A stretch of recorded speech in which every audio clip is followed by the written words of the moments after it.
नमस्कार दोस्तों, PGS news में आपका स्वागत है। पीजीएस न्यूज हर रोज लाता है हरियाणा से जुड़ा पूरे दिन का पूरा अपडेट। तो बिना समय गवाए जान लेते हैं। पहले जानते हैं मौसम का हाल। हरियाणा में बारिश के मौसम के बीच आज से स्कूल खुल गए हैं। सुबह से ही पानीपत, झज्जर, रेवाड़ी, जींद, महेंद्रगढ़, चरखी दादरी और सोनीपत में बारिश हो रही है। भिवानी, अंबाला और करनाल में बादल छाए हुए हैं। यहाँ बारिश की संभावना बताई गई है। मौसम विज्ञान केंद्र चंडीगढ़ के अनुसार जून महीने में सामान्य से 30% ज्यादा बारिश हुई है। अगले 3 दिन मौसम खराब रहेगा। आज सभी जिलों में बारिश का अलर्ट है। यमुनानगर, करनाल, पानीपत, सोनीपत और झज्जर में तेज बारिश आ सकती है। प्रदेश का अधिकतम तापमान भी सामान्य से 4.3 डिग्री सेल्सियस नीचे पहुंच गया है। सोमवार को सबसे गर्म सिरसा रहा। यहाँ का अधिकतम तापमान 38 डिग्री सेल्सियस दर्ज किया गया। दोस्तों, आगे समाचारों में जुलाई में 6 बड़े बदलाव होने जा रहे हैं। आज से रेल सफर करना हो गया है महंगा। आज से रेल सफर करना महंगा हो गया है। वही तत्काल टिकट बुकिंग के लिए IRCTC अकाउंट आधार से लिंक होना जरूरी है। इसके अलावा अब पैन कार्ड बनवाने के लिए आधार कार्ड अनिवार्य कर दिया गया है। आज से 19 किलो वाला कॉमर्शियल गैस सिलेंडर 58 रुपए तक सस्ता हो गया है। दिल्ली में इसकी कीमत घटकर 1665 रुपए हो गई है। पहले ये 1723 रुपए में मिल रहा था। मुंबई में यह 58 रुपए घटकर 1600 रुपए में मिल रहा है। पहले इसका दाम 1674 रुपए था। दोस्तों, आगे समाचारों में हरियाणा में अरावली की पहाड़ियों पर 10,000 एकड़ में जंगल सफारी बनने जा रही है, लेकिन वहां शेर, चीते जैसे खतरनाक जानवर नहीं होंगे। मुख्यमंत्री नायब सिंह सैनी ने कहा कि सफारी में ऐसे जानवर ही रखे जाएं जो इंसानों के लिए खतरा पैदा न करें। उन्होंने यह बातें बजट घोषणाओं की समीक्षा बैठक में की। सीएम ने कहा कि जंगल सफारी को सभी नियमों के तहत बनाया जाए और वहाँ ऐसे पौधे लगाए जाए जो बरसात में आसानी से उग जाएं। साथ ही उन्होंने पर्यावरण और वन विभाग की बाकी योजनाओं की भी समीक्षा की और जरूरी निर्देश दिए। दोस्तों, आगे समाचारों में चौधरी चरण सिंह हरियाणा कृषि विश्वविद्यालय हिसार में स्टूडेंट आंदोलन तेज हो गया है। स्टूडेंट संगठनों ने 2 जुलाई को विश्वविद्यालय बंद करने का ऐलान किया है। 24 जून की महापंचायत के फैसले के बाद स्टूडेंट जन समर्थन जुटा रहे हैं। बता दें कि 10 जून को विश्वविद्यालय में शोध स्टूडेंट पर लाठीचार्ज हुआ था। छात्रों का कहना है कि अब तक न तो दोषी अधिकारी पर कार्रवाई हुई है और न ही उनकी मांगे मानी गई हैं। सरकार ने प्रेस वार्ता में मांगे मानने का दावा किया है, लेकिन स्टूडेंट को न तो कोई आदेश पत्र मिला है और न ही प्रशासन ने उनसे कोई बात की है। दोस्तों, आगे समाचारों में बारिश में बदलेगी ऑफिस की टाइमिंग। जाम से निपटने के लिए ट्रैफिक पुलिस ने की है पहल। गुरुग्राम में बारिश के दौरान लगने वाले जाम से निपटने के लिए यातायात पुलिस ने पहल की है। यातायात DCP ने साइबर पार्क सहित कई कंपनियों के अधिकारियों के साथ बैठक की। कर्मचारियों के आने जाने के समय में बदलाव करने का सुझाव दिया है। कंपनी के ड्यूटी समय में बदलाव करके सड़क पर यातायात के दबाव को कम करने पर सहमति बनी है। दोस्तों, आगे समाचारों में गुरुग्राम के नागरिक अस्पताल में पिछले 9 सालों से कैंसर वार्ड बंद हैं,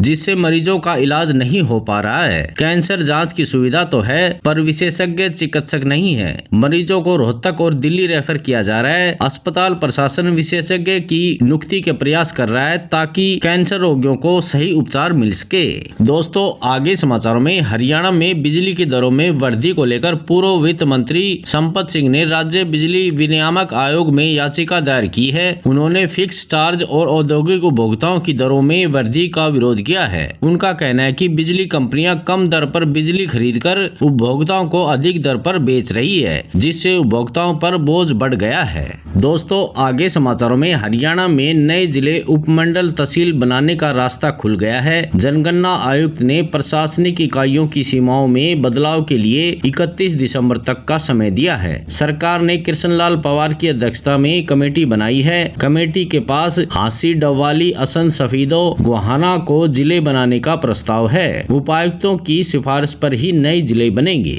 दोस्तों, आगे समाचारों में हरियाणा में 12 अक्टूबर 2005 को RTI अधिनियम के लागू होने से लेकर 31 मार्च 2025 तक विभिन्न विभागों के राज्य लोक सेवा अधिकारियों के खिलाफ राज्य सूचना आयोग हरियाणा में 1,49,863 अपीलें और शिकायतें दर्ज की गई हैं। इनमें सूचना का अधिकार अधिनियम की धारा 19(3) के तहत 1,32,365 अपीलें और धारा 18(2) के तहत 17,318 शिकायतें शामिल हैं। ये खुलासा एक RTI आवेदन के जवाब में राज्य सरकार द्वारा उपलब्ध कराई गई जानकारी के अनुसार पिछले 19 वर्ष के दौरान गलत या अपूर्ण जानकारी प्रदान करने या SPIO द्वारा मांगी गई जानकारी न देने के लिए 33,179 अधिकारियों को धारा 20(1) के तहत कारण बताओ नोटिस जारी कर दिया गया है। दोस्तों, आगे समाचारों में हरियाणा में CET के लिए दोबारा पोर्टल खुलवाने वाली याचिका मंगलवार को पंजाब और हरियाणा हाईकोर्ट ने कैंसिल कर दी है। युवाओं ने कोर्ट में याचिका दायर कर रजिस्ट्रेशन कर चुके कैंडिडेट के डेटा में करेक्शन और एक ही शिफ्ट में एग्जाम कराने को लेकर याचिका दी थी। सरकार की तरफ से कोर्ट में एडवोकेट जनरल परमिंदर चौहान पेश हुए।